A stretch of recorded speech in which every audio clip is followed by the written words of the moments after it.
All right, so welcome students to lecture 11, where we'll be discussing about one-dimensional crystal, right, and their elastic wave in the case when the crystal is finite. Okay, so let me have a brief recap of what we have done earlier.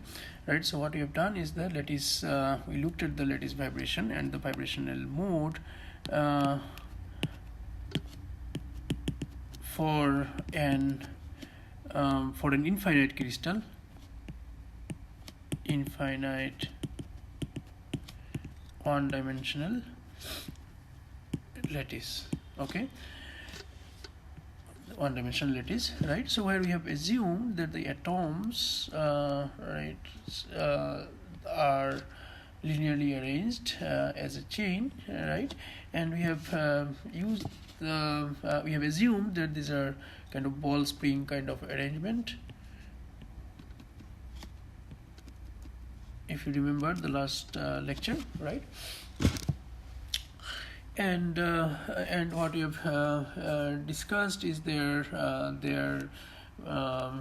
vibration along the longitudinal axis, right? So the longitudinal wave, and we have written some displacement, right? So which we have given in terms of let's say this, if this is the displacement along the longitudinal direction, then we have written it in terms of UR, which is the displacement for the rth atom, and so on, right? And then we have used actually Hooke's law to write the force equation, where we have used mu as the force constant,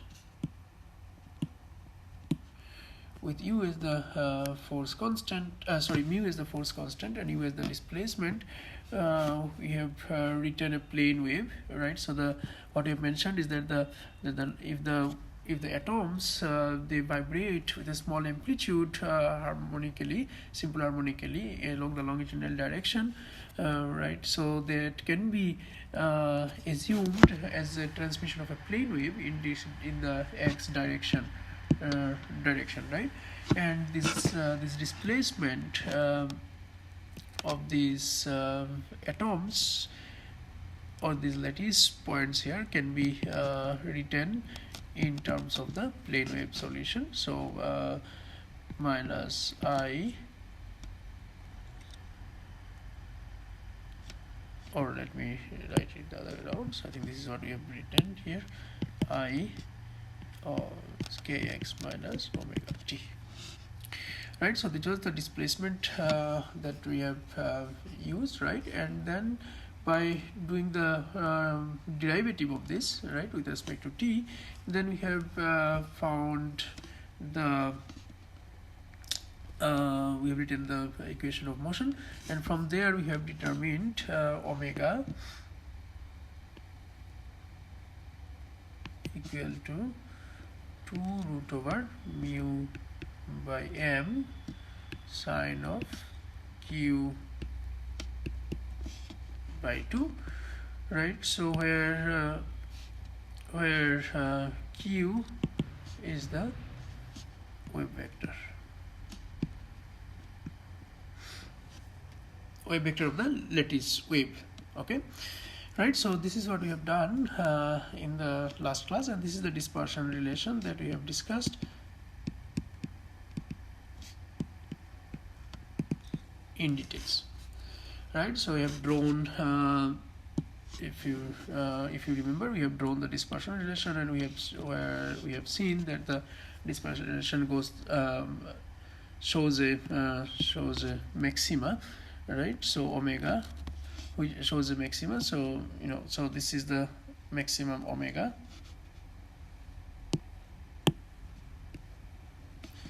this is the omega max, right, which we have defined, and which is when q equal to pi by a, right? So for pi by a, q pi by a, then omega is omega max, which is given by this, right? So then we have drawn this. So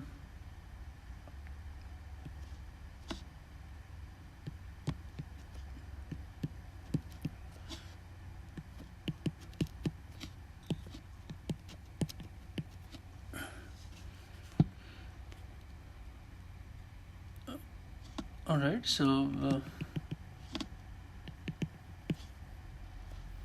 so that's what we have done, right? So if you plot this, and let's say this is the maximum value, so right, and just like this. Okay, so this is sine function, sine of qa by 2, so that's what you get, right? And what we have I have discussed is also that this is linear in the low wave vector, right? So that means long wavelength time, this is linear, and which shows the behavior of the acoustic wave, right? So this is 0 here. All right, so so that's what we have done in the last class, and then I have also shown that we have defined we can define the first Brillouin zone here for the phonon,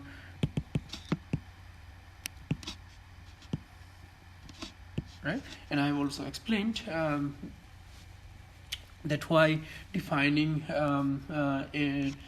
the dispersion behavior at q displaced by 2 pi by a, right, is pretty much similar to any q value. So that means if we take any q value here, the behavior which is shown at this point at q equal to this, it will be similar to if you displace it by another 2 pi by a. 2 pi by a value. That's what we have shown in the last class. So I hope that you remember.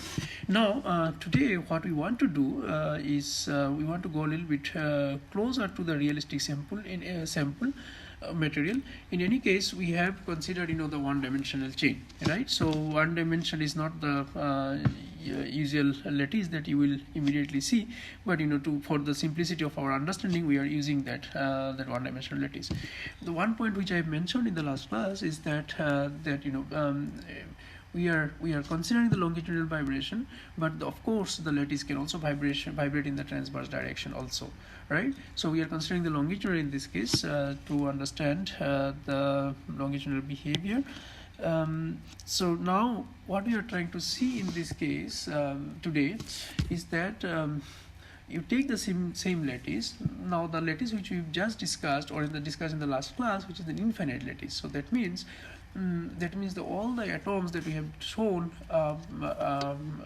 undergo this harmonic vibration, harmonic oscillation, right, about the equilibrium position, right? So this is what we have discussed, that at any given temperature all the lattice points are oscillating, right?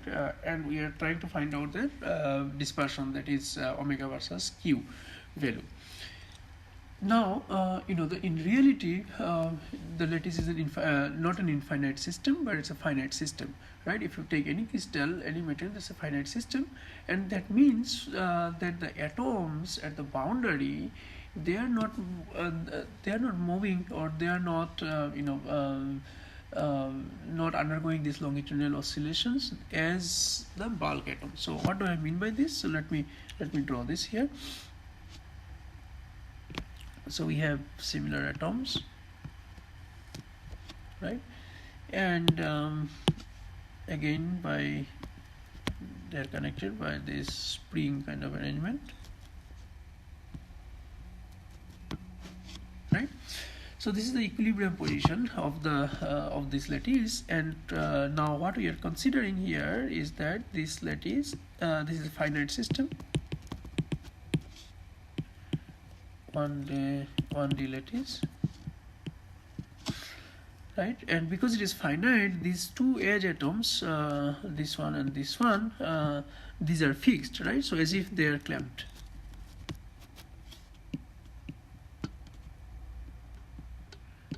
Okay, so now so only lattice atoms which are vibrating are the atoms in between, right? So in this picture, these are the three atoms here, right?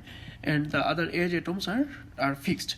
Okay, so apart from this condition, everything else remains similar to what we have discussed. So that means you have a lattice constant here, which is A, right? So these are all A, and yeah, so all these atoms have equal mass.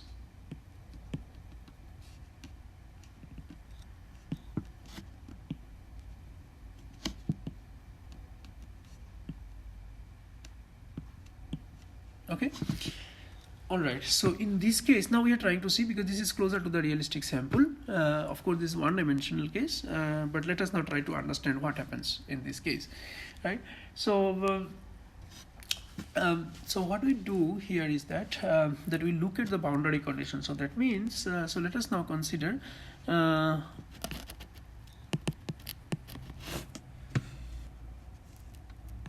n plus 1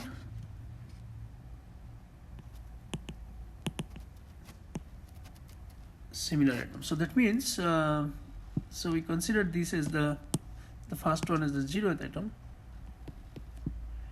Let's say this is 0th atom, first atom, second atom, and something like this.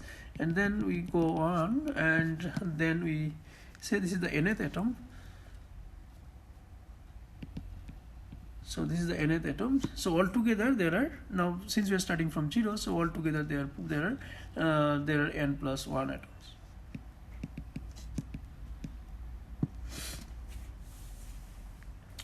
Okay, numbering from 0 to n. Now if these atoms are fixed, right, so then that means we can write the displacement for the 0th atom, for example,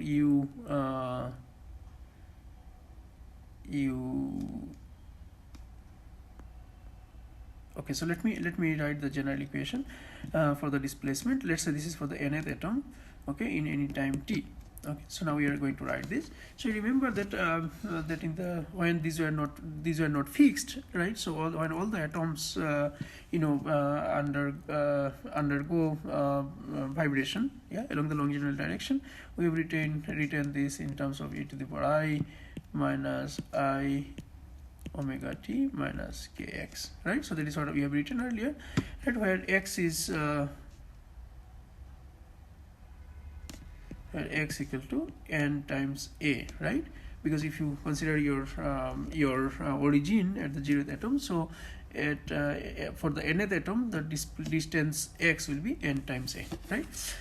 Now, so this is what the case when two atoms are not fixed, not clamped, right? So that is the case where all the case for the infinite system where all the atoms are undergoing vibration. Now, because we have clamped two atoms now, so that means there will be now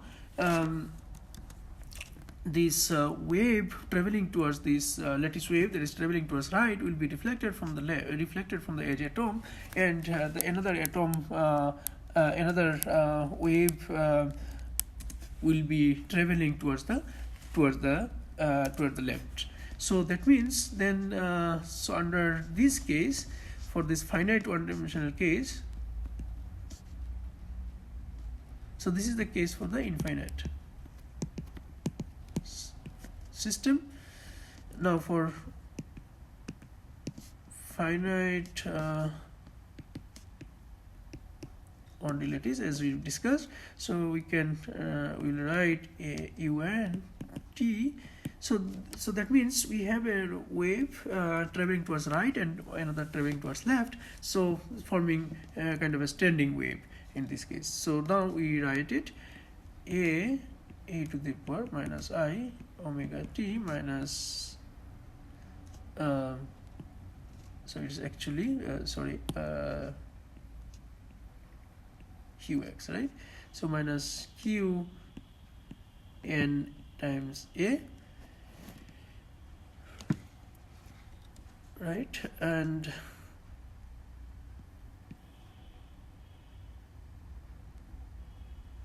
plus b e to the power minus I omega t plus q n a. Okay, so one traveling towards right and another traveling towards left, right? So and a and b, these coefficients define the amplitude of this wave, right? So now let us consider the boundary conditions. So what are the boundary conditions?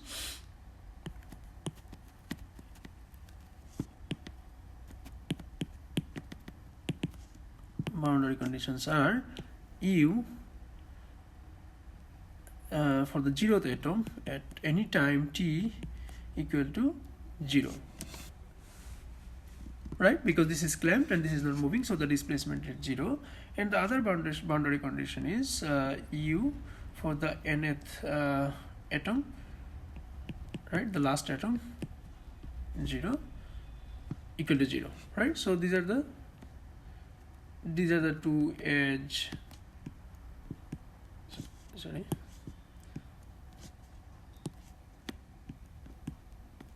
atoms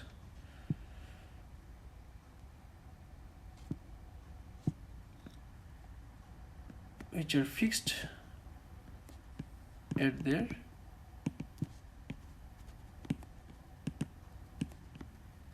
equilibrium positions. Okay, so now so if you do this, right, so let me give this as number 1 and this boundary conditions number 2, right? So if you use that in the use these 2 in this displacement equation, so then you'll find let's say using 2 this boundary condition in 1, you'll find that okay, so let me write maybe let me use one boundary condition, right? So 0 x which is u is 0, right, at x equal to 0, so that means, right, so this will be a to the power minus omega t, right, and x equal to 0 here also, so this is plus b to the power minus omega t.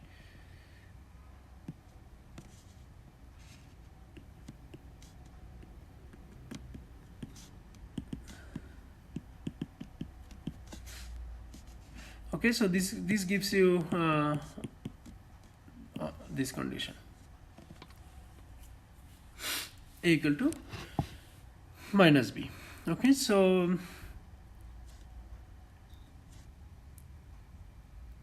let's say this is 3. Now if you use this in that equation, in the displacement equation, so the unx equal to a e to the power minus I omega t minus q and a. This is minus a, right? So I could have written it the other way. Okay, so minus I omega t plus q and a, right? So this is then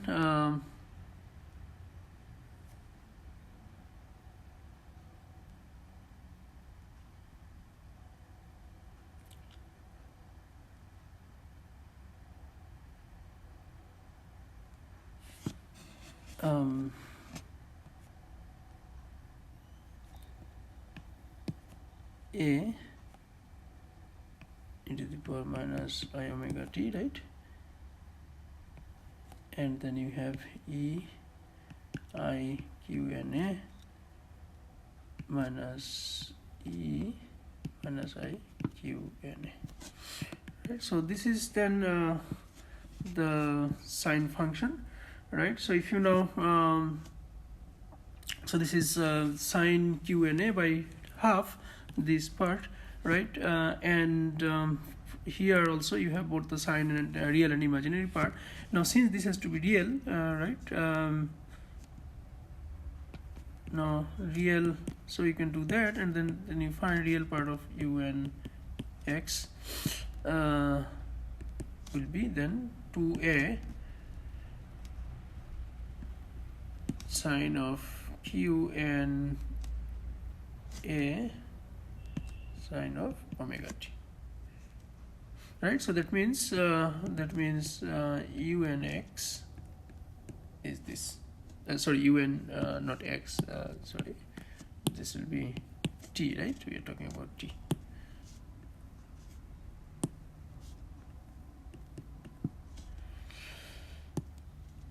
Okay, so with this boundary condition, now this is the displacement equation that we are getting.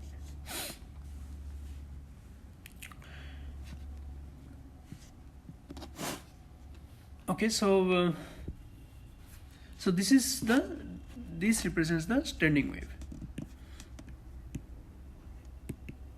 as we have discussed, because we are getting it from the two waves traveling towards left and right, and the real part of this is what we are getting here, right? Okay, so now so let me write it here again, so it will be easier. So we are finding UNT will be equal to twice A sine of QNA sine of omega t.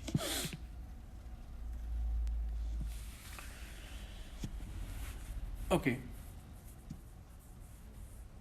so now if you use these to the force equation that we have done for the earlier case, right? So let me put this.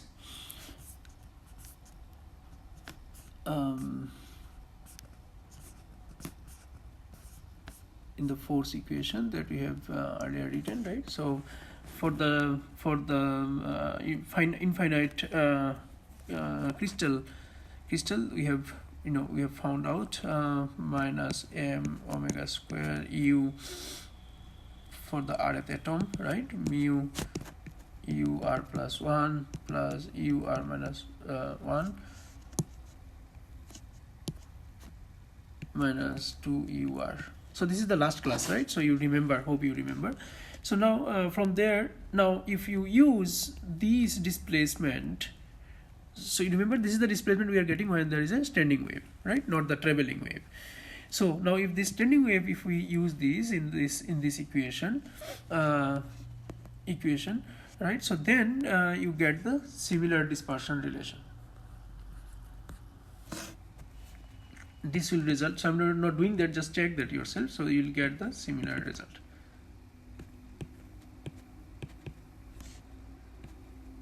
That I have also briefly mentioned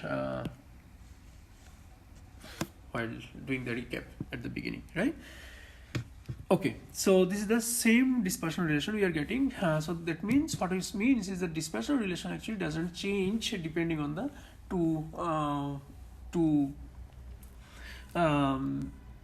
edge atoms, which are either fixed or they are doing longitudinal vibrations. Okay, so this remains the same. Okay, so now let us see what we can learn from this. Okay, so this is, I think this will be possibly number 4, right? And this is number 5. Okay, so now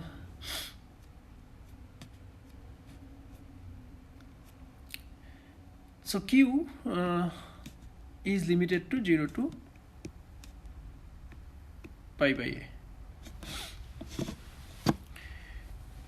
right? So that because these are the values which will give you the displacement, as you see in the equation 5, they'll give the displacement either 0 or some amplitude or some value, right?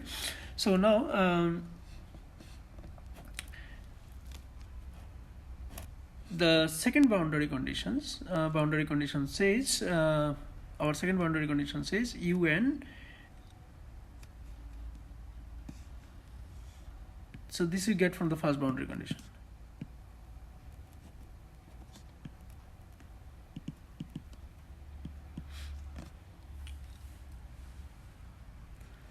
Right, which is U0 at any time t is 0. Okay, so if you use this in equation 5, so that's what you get. And so that means these are the two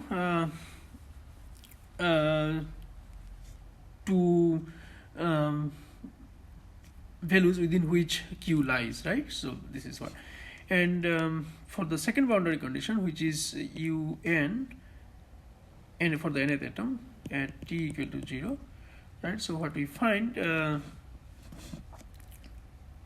from equation with this, we find from equation 5,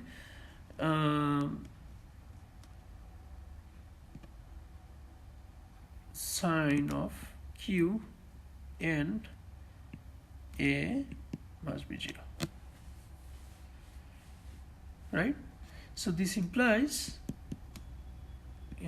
q and a will be some pi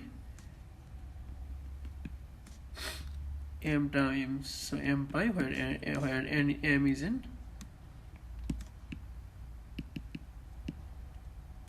integer.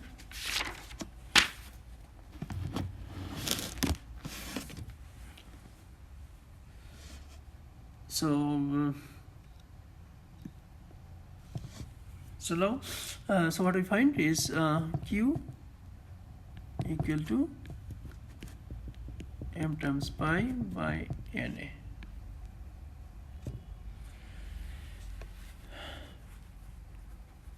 Right now, m equal to 0 would mean q equal to 0, right? So what is q equal to 0? So q equal to 0, 0 would mean that there is no really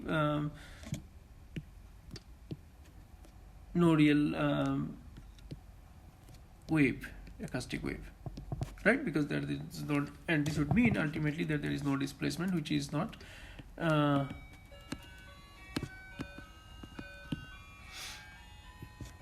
so there is no displacement, right? So that means q equal to 0 is not allowed, right? So that means m equal to 0 is not valid. Okay, so m starts from 1. No displacement, or all particles are at rest, right? So that's what it means if q equal to 0, right? Now your question would be that I have shown it in the displacement equation, right? What we mean here is that the very small values of q, but q not equal to 0, but q can be very small, right, for large wavelength. Okay, so we are saying is what we are saying here is that since q equal to 0, I mean for m equal to 0, because m is an integer, if m equal to 0, q will be 0, and that would mean that there will be no displacement of the particles, right? Or all of the particles, I mean by particles I mean the atoms, right? So q equal to 0 would mean that all the atoms are at rest, which is not really the case, right? We know that they are oscillating, so therefore m equal to 0 is not included. Okay, similarly,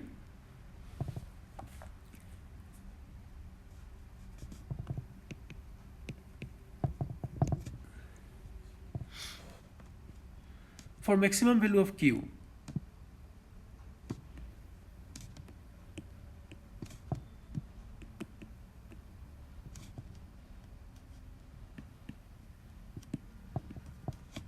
right? So that means what is this? Q max is pi by a, right? So that we have got from the first boundary condition, remember, from here, right? Q can be 0 to pi by a, so this is the maximum value is pi by a. So that means I think this was number 5, so let me write it number 6. So if you, for maximum values of q, right, so pi by a equal to, right, so this will give that m equal to, or let's say m max, maximum value of m will be equal to n. But with this value,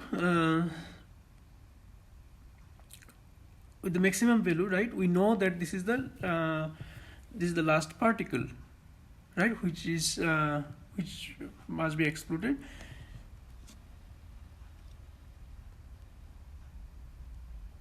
because at this point this value will be 0. So if we go to the displacement equation,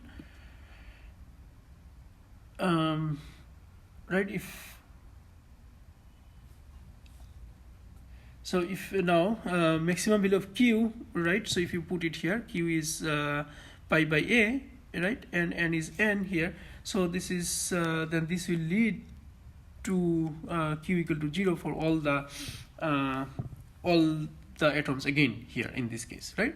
So what I'm saying is that if q equal to 0, this displacement is 0, right, which is not correct in equation 5. Now if you put also q maximum and n equal to n, capital N, right, that will also give you 0 value here. So that means this is also not allowed. So what it means is that the allowed values of m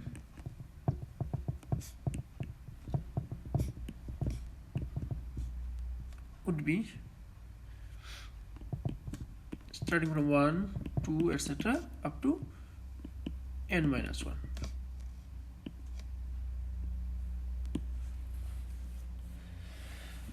Okay, for both q equal to 0 and q equal to maximum, right, so you see that the atoms are not vibrating, all the atoms are not vibrating, which is not the case, not really the case. So therefore you exclude the last atom and exclude m maximum equal to n and q equal to m equal to 0. So m equal to 0 and n are excluded from this integer value. So therefore we have allowed values of n are this. Okay, so that means, so this means, what it means is basically that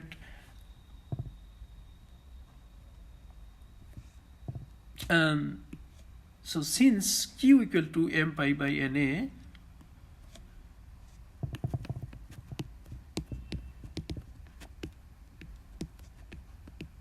and we are now defining m as 1, 2 up to n minus 1. So what it means is that the number of modes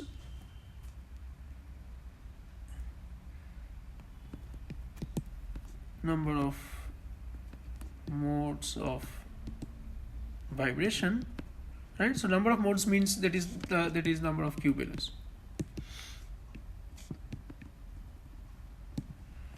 Remember, q is a vector, right? So this that's the wave vector. We are defining the magnitude of this. So this is the number of q values, right? So this is number of modes of vibration is equal to the number of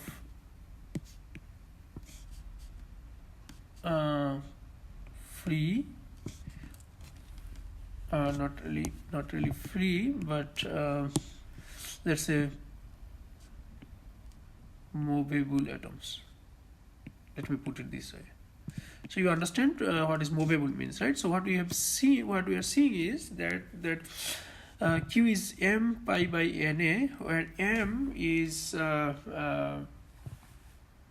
starting from 1, right, to n minus 1. Okay, so 0th atom and nth atom are fixed, and therefore the modes will be given by the number of atoms which are fixed, which are free, which undergo oscillation in the finite case. Okay, so so this is how you calculate the number of modes in this special case, which is a one-dimensional linear chain of atoms, right? Identical atoms of equal mass m. So please don't confuse that m and m here. Maybe mass I should have written capital M, but I hope that you remember this is the only place where we are using this m again. So so what we have done here is that we have taken a finite crystal and where two atoms are fixed or clamped at the two edges, right? And once they are clamped, we use the boundary conditions that the two atoms are fixed, so displacement is 0 for them, and using these boundary conditions we find a displacement equation. If we place this displacement equation in the equation of motion, right, which we have derived in the last class, right, considering the Hooke's law, where we have used mu as the force constant, right? If you use this new displacement equation there in this equation of motion, then we see that the that the dispersion relation, that is omega versus q, remains the same for the finite as well as infinite case, right? So then we moved on. What we have done later is that we have used the boundary condition and try to find the values of q which are allowed, right? And then from these boundary conditions, what we find is that the number of modes, number of possible modes of vibration, that is number of q values, right? Q is 2 pi by lambda, as we have discussed. Lambda is the wavelength of the lattice waves, right? So the number of those q values, possible q values or allowed q values, is given by the number of the atoms which are free in the sense that they are undergoing longitudinal oscillations, right? So if you are, let's say, if you have 20 atoms, for example, in your very small crystal of one-dimensional lattice, right? So you will have, if you have 20 atoms, so you will have 18 modes, for example. Okay, so that means 18 different ways that the crystal will oscillate. Okay, these lattice points will oscillate. So they will have 18 different kind of wavelengths that you can imagine in this case. Okay. All right. So with this, I would like to finish today's class. Right. So the next which we'll discuss is maybe the phonon density of states, and also the dispersion relation for a diatomic lattice. So that means if at one basis point, if at one lattice point you have a basis of 2 atoms, for example, of different masses, what happens to the dispersion relation in that case? Okay, so you should remember, as I mentioned, we are discussing about the longitudinal oscillation in this case, but please consider that these transverse oscillations are, of course, not ruled out. Okay, so keep it in mind. Okay, thank you.